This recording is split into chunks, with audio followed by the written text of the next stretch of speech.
व्यक्तित्व। अभी मेरे से पहले बाबा साहब के बारे में बहुत कुछ लोगों ने बताया। बाबा साहब अपने आप में एक अलग रूप से उस जमाने के अंदर बाबा साहब जिस जमाने में पैदा हुए उस टाइम शिक्षा का बहुत अभाव था। शिक्षा दूर दूर तक क्षेत्र में शिक्षा नहीं थी, लेकिन उस जमाने के अंदर एक गरीब घर में पैदा होकर बाबा साहब ने जो अपनी शिक्षा ग्रहण करी वो भी अपने आप में एक बहुत ही बड़ा अजूबा है। बहुत शिक्षाविद, हर क्षेत्र में शिक्षाविद, चाहे वो कानून की डिग्री हो, चाहे वह दूसरे अर्थशास्त्री की हो, हर क्षेत्र में वो शिक्षाविद थे। जब भारत वर्ष आजाद हुआ 1947 में, तो उससे पहले हम जो लोग अपना देश का प्रशासन हमारी सरकारें चला रही थी, इंटरिम गवर्नमेंट पड़ी थी, चुनाव नहीं हुए थे। 15 अगस्त 1947 को जब अंग्रेज गया तो वो नेहरू जी के हाथ में सत्ता सौंप के गए थे। एक इंटरिम गवर्नमेंट जिसको अंतरिम सरकार कहते हैं, उसकी नियुक्ति हुई थी। उसके अंदर बाबा साहब भीमराव अंबेडकर जी भी थे। दूसरे और बहुत लोग जो आज भिन्न भिन्न पार्टियों के संस्थापक हैं वो भी थे। तो उस जमाने के अंदर राज को चलाने के लिए संविधान जो एक नियम है कि ये राज कैसे चलेगा, राज चलाने के लिए एक नियम रूल बनते हैं जो हमारे संविधान के अंदर होते हैं। लेकिन वो संविधान 1940 के अंदर अंग्रेजों ने बनाया था। उसी 1940 के संविधान के ऊपर भारतवर्ष का जो प्रशासन था, राज था, वो चला रहा था। लेकिन ये महसूस हुआ कि हम क्यों नहीं अपना ही संविधान बनाएं, क्यों नहीं राज बदल चुके हैं, अंग्रेज जा चुके हैं, भारतवर्ष की अपनी आजादी आ चुकी है, तो उस प्रकार के एक ऐसा नियम बनाए कि देश में किस प्रकार का संविधान हो, उस संविधान की देखरेख में भारत का प्रशासन चले। राज्य बनाए गए, पहले रजवाड़े थे अंग्रेजों का टाइम में, फिर राज्यों की स्थापना हुई, केंद्र की एक सरकार बनी। उसके बाद संविधान के लिए कमेटी बनाई गई। 291 के आसपास उसके सदस्य थे। तो बाबा साहब को उस संविधान कमेटी का अध्यक्ष बनाया गया। सभी लोगों की सलाह लेकर सारी दुनिया के संविधानों का एक स्टडी करके उसको पढ़ के, ये नहीं कि अकेले बैठ के बनाया हो, दुनिया के संविधान उठाए गए और उन संविधानों को पढ़ के उनके अंदर जो भी अच्छाई की बातें थी उससे एक हमारा भारतवर्ष का संविधान तैयार किया। भारतवर्ष का संविधान ये नहीं कि किसी विशेष वर्ग के लिए तैयार किया गया हो। हाँ, सुविधाएं उसने, जैसे पिछड़ा हुआ समाज, दलित समाज, पिछड़ा हुआ समाज, किसी को भी कैसे उत्थान किया जाए, इस प्रकार की सुविधाएं संविधान के अंदर लाई गई। किसान का भला कैसे हो वो भी संविधान के अंदर, बच्चों की शिक्षा का प्रबंध कैसे हो वो भी संविधान के अंदर, देश का हर प्रकार का ढांचा कैसे हमारा देश वृद्धि करे वो सारी बातें संविधान के अंदर। मौलिक अधिकार, हमारे जो मौलिक अधिकार है जिसको फंडामेंटल राइट बोलते हैं, वो भी कॉन्स्टिट्यूशन के अंदर आए। भाई हम आदमी का, अगर हमारा देश आजाद है तो एक आदमी के क्या राइट है। भाई मैं आज, मुझे स्वतंत्रता है, मुझे अपना प्रॉपर्टी की स्वतंत्रता है, आपको किसी प्रकार की भी, जैसे आज जो हम स्वतंत्रता प्राप्त कर रहे हैं उसके अंदर जो 12-13 जो भी फंडामेंटल राइट थे वो सब उसके अंदर शामिल है। तो ये सारी चीजें सोच के उन्होंने एक संविधान का निर्माण किया। इस संविधान के आधार पर मुल्क चलेगा। मानते हैं टाइम टू टाइम कुछ बातें संविधान के अंदर अमेंडमेंट हो जाती है, उस जमाने के हिसाब से संविधान होता। आज कुछ और है, तो बीच बीच में अमेंडमेंट भी हुई, संशोधन हुए संविधान में। लेकिन जिसने ये बनाया था वो उन्होंने बहुत कुछ सोच के बनाया था कि हर वर्ग को, हर लिहाज से, हर धर्म को अपने धर्म की स्वतंत्रता थी। तो उन्होंने सारे वर्गों का ख्याल करके किस प्रकार देश उन्नति करता है, एक ऐसा संविधान का निर्माण किया था जो कि लिखित संविधान था। जो अंग्रेज हमारे देश के ऊपर राज करके चला गया, उनका संविधान लिखित में नहीं है, हमारा संविधान लिखित में है। वहां पर मौखिक संविधान है, वहां की पार्लियामेंट जो भी अपना मौखिक रूप से पास कर देती है उसको संविधान में मान लिया जाता है। लेकिन हमारा संविधान लिख कर रखोगे, लिख कर अमेंडमेंट होगी, संशोधन होगा तो वो माना जाएगा, क्योंकि हमारा लिखित संविधान है।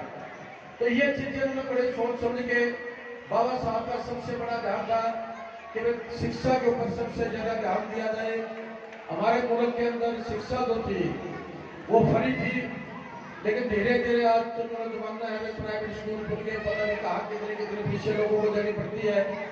लेकिन उन्होंने इसीलिए कहा जब तक देश शिक्षित नहीं होगा, हमारा संविधान ये कहते हैं कि जब तक मुल्क के लोग शिक्षित नहीं होंगे तो समाज तरक्की नहीं कर सकता।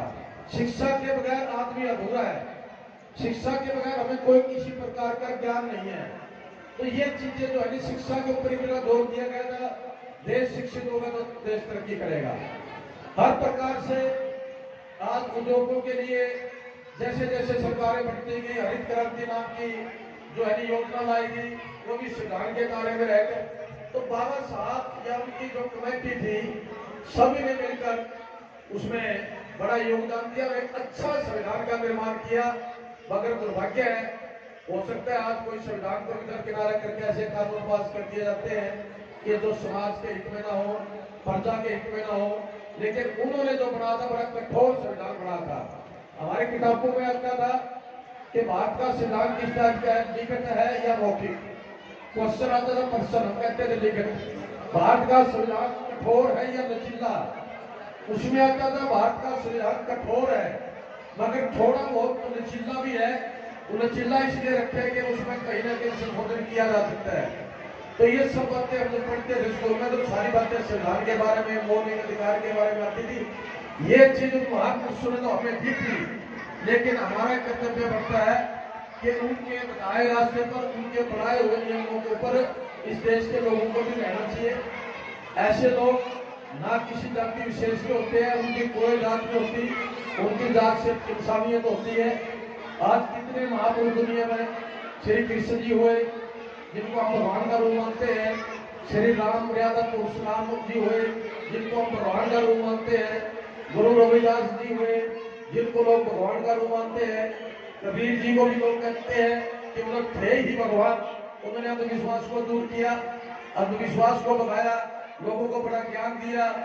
महर्षि वाल्मीकि जिनका बारे में सारे लोग जानते हैं कि पहले उनका क्या जीवन था, फिर जब उन्होंने जीवन सुधारा तो लोगों को क्या ज्ञान दिया। तो ये किसी विशेष उसकी जाति के लोग नहीं है। चाहे वो सिर्फ छोटू राम जी की बात आई, जैसे इन्होंने बताया, अगर उन्होंने भला किया तो किसान को उनका किया, किसान में हर जाति है, मजदूर का किया। सर छोटू राम को दीन बंधु क्यों कहते थे? किसान का तो भला किया, क्या दीन बंधु इसलिए थे कि दीन दुखियों की जो मजदूर वर्ग के लोग थे उनके लिए उन्होंने आवाज उठाई, कानून बनाया। पंजाब की असेंबली होती थी अंग्रेज का टाइम में, 1945 में उनका निधन हुआ तो उन्होंने कानून बनाया मजदूरों के लिए भी। तो ऐसे लोग किसी जाति के नहीं होते, ये सच्चाई है। ये तो एक महापुरुष होते हैं, दुनिया में आते हैं, ज्ञान की गंगा बह के चले जाते हैं। वो तो हमें देखना होता है कि उनके द्वारा छोटे गए ज्ञान को हम किस तरह ग्रहण करते हैं। आज संत महात्मा कुछ लोग बड़े अच्छे हैं, आपके प्रवचन करते हैं, हम लोग उनको सुनते हैं। ये तो निर्भर हमारे ऊपर करता है कि उनके प्रवचनों को हम कैसे ग्रहण करें। तो दोस्तों, ऐसे महापुरुष सृष्टि में जन्म लेते रहते हैं और इस चीज को छोड़कर चले गए। उनके नाम सृष्टि चलती रहेगी, उनके नाम चलते रहेंगे, उनके नाम को कोई नहीं मिटा सकता। ना कोई जात धर्म मिटा सकती, ना ये किसी धर्म के लोग थे, ना किसी जात के लोग थे।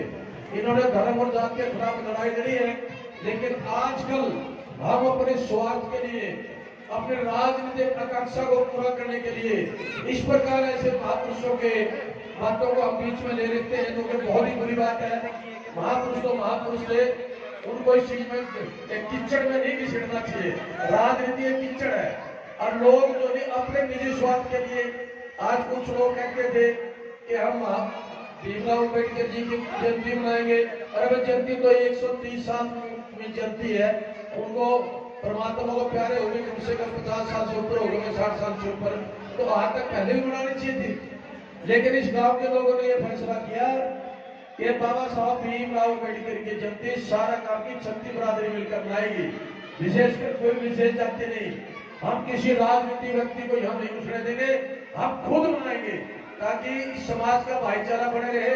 और उसमें जो है आने वाले टाइम में भी, जैसे अब तीज का, ये माताओं बहनों ने देखे तीज का, बुजुर्गों ने देखे तीज, यहाँ तीज मनाया करते, यहाँ एक वृक्ष होता था बहुत बड़ा, बंदाली गिरा करती, इस गांव की तीज बड़ी मशहूर तीज थी, उसके अंदर भी सभी लोग मिलकर तीज मनाया करते, यहाँ आकर कबड्डी खेला करते, सारा गांव के लोग मिलकर कबड्डी खेला करते, हर जाति के।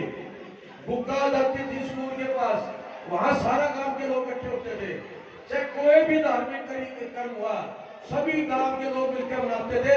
हम उसी परंपरा को जीवित रखना चाहते हैं। आने वाले टाइम में किसी भी महापुरुष की जयंती हो, चाहे वो किसी वर्ग से के लोग उसको मानते हो, लेकिन वर्ग नहीं मानेगा, सारा गांव उसको मनाएगा और रल मिलकर मनाएंगे। इन्हीं बातों के साथ मैं सभी लोगों से यही प्रार्थना करता हूँ। आज हरियाणा के अंदर आपके भाईचारा का नाम, गांव का नाम सबसे जो है ऊंचे पटल के ऊपर लिखा हुआ है कि वह सुमैनी के अंदर इस प्रकार का चला हुआ है। चाहे हमारा ये किसान की लड़ाई है, सारा गांव इसमें मिलकर लड़ रहा है, तो इसका बहुत ऊंचा नाम आपका चला गया। तो इसी प्रकार इस गांव के नाम को आपने ऊंचा रखना है, भाईचारे से मिलकर रहना है। जाति धर्म कुछ नहीं, इंसानियत है, इंसान सारे एक है। तो मैं आपको आज के इस पावन दिन के ऊपर बाबा साहब अम्बेडकर जी की जो जयंती है, सारे लोगों को बधाई देता हूँ, और इस इनके बताए हुए रास्ते पर चले, यही मैं आपसे प्रार्थना करता हूँ। आपका बहुत बहुत धन्यवाद।